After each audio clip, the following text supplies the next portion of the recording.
दिल्ली से फिर अमेरिका पढ़ा, हार्वर्ड लॉ स्कूल, जहाँ बराक ओबामा जो बाद में राष्ट्रपति बने वो मेरे सहपाठी रहे 2 साल तक।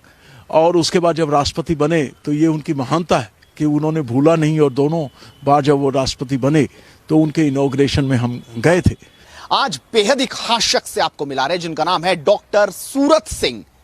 किसान परिवार से ताल्लुक रखते हैं, गुर्जर परिवार से हैं, और आज भारत से लेकर हार्वर्ड यूनिवर्सिटी तक इन्होंने शिक्षा पाई है। और सबसे बड़ी बात जिसे सुनकर आपको हैरानी होगी, ओबामा के क्लासमेट रहे हैं, जो अब यूएन में चुनाव लड़ने वाली आकांक्षा अरोड़ा के कानूनी सलाहकार भी हैं, महाधिवक्ता भी हैं। इन्हीं से बातचीत करेंगे और जानते हैं इनकी उपलब्धियों के बारे में।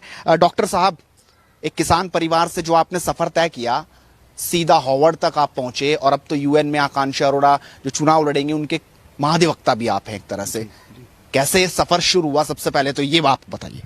धन्यवाद। मुझे इस बात का गर्व है कि मैं भारत जैसी महान भारत माता में पैदा हुआ और किसान परिवार से। लेकिन किसान परिवार के बहुत से फायदे भी हैं। जो किसान में साहस होता है, जो किसान में एक शक्ति होती है, एनर्जी होती है, जो किसान में चीज़ों को साक्षात रूप से देखने की ताकत होती है, किसी से ना दबने की आदत होती है, वो अपने आप में बहुत बड़ी चीज़ है। और उसमें अगर आत्मविश्वास हो और ईश्वर की कृपा हो तो मनुष्य कहीं तक जा सकता है।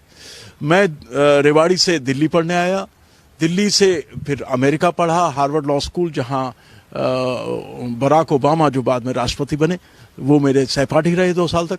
और उसके बाद जब राष्ट्रपति बने तो ये उनकी महानता है कि उन्होंने भूला नहीं, और दोनों बार जब वो राष्ट्रपति बने तो उनके इनॉग्रेशन में हम गए थे।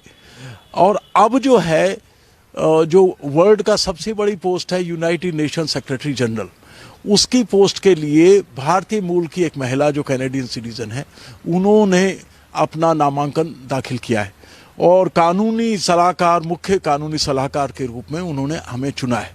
तो ये गर्व की बात है कि एक महिला, और वो भी भारतीय मूल की, विश्व की सबसे बड़ी पोस्ट है, उसके लिए कंटेस्ट कर रही हैं।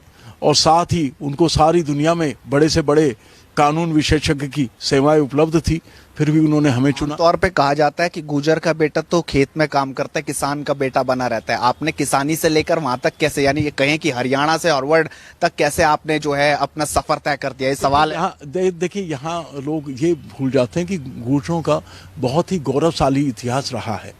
738 में जब मुगल साम्राज्य सारे अफ्रीका और यूरोप को क्रॉस करके भारत की तरफ आना चाहता था तो नागभट्ट गुर्जर ने ही उनको 300 साल तक रोका था। ये लोग भूल जाते हैं। सबसे पहले नवरत्न अकबर के नहीं थे, सबसे पहले नवरत्न जो है गुर्जर सम्राट मिहिर भोज के थे, जिसमें कालिदास और दूसरे। भारत का पतन, वो गुर्जरों का पतन बराबर का है। जब भारत का पतन 9वीं 11वीं शताब्दी से हुआ तो समझो गुर्जरों का भी हुआ। तो इसलिए गुर्जर एक बहुत ही गौरवशाली जाति रही है। तो ये लोग हमेशा याद रखें, और उसमें जो आत्मसम्मान है वो 1000 साल पहले भी था, आज भी है, आगे भी रहेगा। बिल्कुल। अच्छा, ये भी मुझे मालूम हुआ है कि 1985 में आपको $1,20,000 की स्कॉलरशिप मिली थी। आपके पास तो बढ़िया मौका था, आपको अमेरिका में अपना जीवन यापन करना था, फिर यहाँ भारत में कहां से आ गए? देखिए, जब हम गए तो उस समय टाटा स्कॉलरशिप थी, पहले साल 1 साल की उसमें पढ़ाई हो गई। उसके बाद हम सारे वर्ल्ड से 120 लोग थे, जिसमें डॉक्टरेट के लिए उन्होंने 5-6 लोग ही रखे थे। तो डॉक्टरेट में कानून की सबसे बड़ी डिग्री होती है। इंडिया का नंबर भी 4-5 साल बाद आता है। तो हार्वर्ड यूनिवर्सिटी में जब डॉक्टर ऑफ लॉ के लिए हमारा एडमिशन मई 1985 में हुआ, तो उस समय उन्होंने बाकी की पढ़ाई के लिए इतनी बड़ा वजीफा 5-6 साल के लिए दिया। और भारतीय संस्कृति को अगर आप समझते हैं तो भारत जैसा देश सारे विश्व में कोई नहीं है। और क्योंकि मुझे ओरिजिनल में वेदों को, उपनिषदों को पढ़ने का मौका मिला था, तो एक तरफ तो मैं हार्वर्ड ऑक्सफोर्ड में पढ़ा हुआ हूँ, दूसरी तरफ विद्या वाचस्पति भी, यानी वेदों उपनिषदों को जिन्होंने ओरिजिनल में पढ़ा हो। तो अगर भारतीय संस्कृति की आपको अगर जानकारी हो तो फिर आप दुनिया में कहीं भी जाएं, निश्चित रूपेण आप वाकई आपने बहुत सही बात कही। ओबामा के साथ रहे हैं, कुछ बताइए ओबामा जी के बारे में, किस तरीके से भारत के बारे में क्या सोचते हैं, क्योंकि आप लगातार उनके बड़े बड़े करीब रहे होंगे, उनके मैचमेट रहे हैं, उनके क्लासमेट रहे हैं, किस तरीके से उनका कुछ अनुभव? एक तो ओबामा को भारत की दाल बहुत पसंद है और उन्होंने राष्ट्रपति भवन में भी काफी पहली बार दिवाली मनाई। दूसरे ओबामा के जो गुरु प्रेरणा स्रोत रहे वो रहे मार्टिन लूथर किंग जूनियर, और मार्टिन लूथर किंग के जो गुरु रहे वो रहे महात्मा गांधी। तो भारत तो ओबामा के लिए उनके गुरु की भूमि है। तो जब भारत आते हैं ओबामा, तो वो किसी दूसरे कंट्री नहीं आते, वो तो अपने तीर्थ यात्रा पे आते हैं एक तरह से। तो भारत के लिए बड़ा सम्मान है ओबामा में और मिशेल ओबामा में, जिसको मैं भाभी ओबामा बोलता हूँ।